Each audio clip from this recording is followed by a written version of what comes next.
আসসালামু আলাইকুম রহমতুল্লাহি ওয়াবারাকাতুহু। ভাই বোন নার্সারির পক্ষ থেকে সবাইকে শুভেচ্ছা এবং অভিনন্দন। সুপ্রিয় দর্শক, বরাবর মতো আমি মোহাম্মদ আনোয়ার হোসেন হাজির হয়ে গেলাম আপনাদের সামনে আরও একটা নতুন ভিডিও নিয়ে। সুপ্রিয় দর্শক, আজকে আমাদের এই ভিডিওতে আপনাদেরকে আমরা দেখাবো আমাদের ভাই বোন নার্সারিতে থাকা একটি 12 মাসি থাই সবেদার বা পটল সবেদার মাদার গাছ। প্রিয় দর্শক, দেখতে পাচ্ছেন আমার সামনে যেই পটল সবেদার মাদার গাছটি আছে, এই গাছটির বয়স হচ্ছে মাত্র 1 বছর। প্রিয় দর্শক, 1 বছর বয়সী এই মাদার গাছগুলো আমাদের কাছে আপনারা পাবেন। দেখতে পাচ্ছেন কত সুন্দর একটা বালতিতে সেট করা গাছটি, এবং গাছের গোড়াটা কত সুন্দর মোটা। প্রিয় দর্শক, এটি একটি মাতৃ কলমের গাছ এবং এই গাছটিতে অলরেডি ফল ধরে আছে। প্রিয় দর্শক, দেখতে পাচ্ছেন এইখানে ফল আছে, এই যে ফল আছে, এইখানে ফল আছে, এই পাশেও ফল আছে, আবার পেছনেও ফল আছে।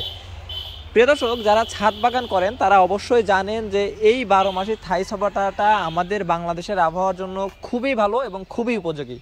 এই থাই সবেদাগুলো আপনারা যে কোনো সময় আপনাদের ছাদ বাগানে রোপণ করতে পারেন, অথবা যারা এরকম বালতি সেট চারা নিতে চান অথবা জিও ব্যাগ সেট চারাগুলো নিতে চান, তারাও আমাদের কাছ থেকে নিতে পারেন। নেওয়ার জন্য আমাদের সাথে স্ক্রিনে দেখানো নম্বরে কল করতে পারেন অথবা ভাই বোন ফেসবুক পেজে ইনবক্স করতে পারেন। প্রিয় দর্শক, এবার আপনাদেরকে আমাদের এই 12 মাসি থাই সবেদার কিছু বিশেষত্ব বলি।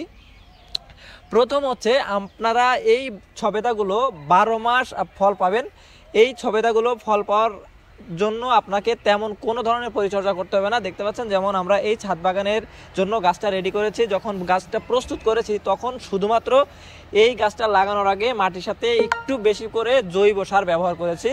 কোনো ধরনের রাসায়নিক সারের ব্যবহার প্রয়োজন পড়ে না বললেই চলে এই থাই সবেদা চাষ করার জন্য। তারপরে দেখুন যে ফলগুলো আছে মোটামুটি বেশ বড় হয়ে গেছে এবং এইটা হচ্ছে সবচেয়ে পরিপক্ক ফল। তারপরে এই পাশে দেখুন এটা একটু ছোট, এগুলা একটু বড়, এবং তার পেছনে যে সবেদাগুলো আছে এটা দেখুন ছোট।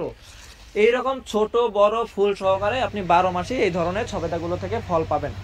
দ্বিতীয় কথা হচ্ছে, প্রিয় দর্শক, এই সবেদা গাছগুলো খুব সুন্দর ঝোপালো হয়। যারা ঝোপালো গাছ পছন্দ করেন তারা যখন এই গাছগুলো ছাদ বাগানে লাগাবেন, তারা এই গাছগুলো দেখে একটা অন্য ধরনের প্রশান্তি পাবেন, কেননা এই গাছগুলো থেকে অনেক বেশি ডালপালা গজায়। যেমন আপনারা দেখতে পাচ্ছেন বনসাই টাইপের এই গাছটা গোড়া থেকেই 5টা থেকে 6টা ডাল নিয়ে বের হয়েছে, এবং এর উপরে যদি দেখেন এই দেখুন এই একটা ডালের মধ্যে থেকে আরও 4টি ডাল বের হয়েছে। প্রিয় দর্শক, এইরকম প্রত্যেকটা ডাল থেকে 5টা 6টা করে ডাল বের হয়। এই জন্য এই গাছগুলো খুবই সুন্দর বট গাছের মতন ঝোপালো হয় এবং দেখতে অত্যাধিক সুন্দর হয়। তো প্রিয় দর্শক, এই গাছগুলো এখন আপনারা আমাদের কাছ থেকে পাবেন। খুব সুন্দর গাছ স্টকে আছে, ফল সহকারে নিতে পারেন, ফল বাদেও নিতে পারেন, কেউ চাইলে ছোট চারাও নিতে পারেন। তো আপনারা যারা এরকম গাছগুলো আমাদের কাছ থেকে নিতে যাচ্ছেন দ্রুত যোগাযোগ করবেন, কেননা এই ধরনের গাছ প্রস্তুত করা খুব বেশি নাই। আমাদের স্টকে খুব অল্প পরিমাণ কিছু গাছ আছে, 10 থেকে 12টা গাছ আছে। যারা দ্রুত যোগাযোগ করবেন তারাই শুধুমাত্র পাবেন ইনশাআল্লাহ। প্রিয় দর্শক, এবার আসুন এই গাছের যে ফলগুলো আমরা পাই সেই ফলগুলো মূলত খেতে কেমন বা এটার স্বাদটা কেমন হয়। প্রিয় দর্শক, এই সবেদাগুলো অন্যান্য সবেদা থেকে ভিন্ন, কেননা আমাদের দেশীয় সবেদাগুলো সাধারণত গোল হয়, কিন্তু এই সবেদার বিশেষত্ব হচ্ছে এই সবেদাগুলো পটলের মতো একটু লম্বা হয়।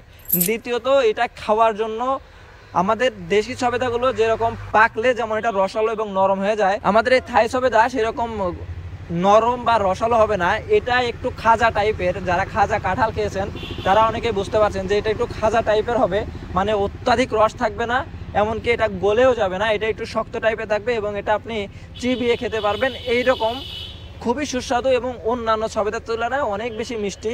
যারা অধিক রসালো জিনিসটা পছন্দ করে না তাদের জন্য একদম পারফেক্ট। তো প্রিয় দর্শক, এই হচ্ছে এই থাই সবেদার বিশেষত্ব। যারা এই ধরনের থাই সবেদা সহ দেশি বিদেশি সকল ধরনের গাছ আমাদের কাছ থেকে নিতে চান অবশ্যই আমাদের সাথে যোগাযোগ করবেন। আমাদের ভাই বোন নার্সারিতে এই ভিডিওটা নতুন দেখে থাকলে অবশ্যই চ্যানেলটিকে সাবস্ক্রাইব করে দিবেন, ভিডিওটি শেয়ার করে আপনার বন্ধু বান্ধবকে দেখার সুযোগ করে দেবেন। তো প্রিয় দর্শক, আজকে আর ভিডিওটি বড় না করে এখানেই শেষ করছি। ধন্যবাদ সবাইকে। আসসালামু আলাইকুম রহমতুল্লাহি ওয়া বারাকাতুহু।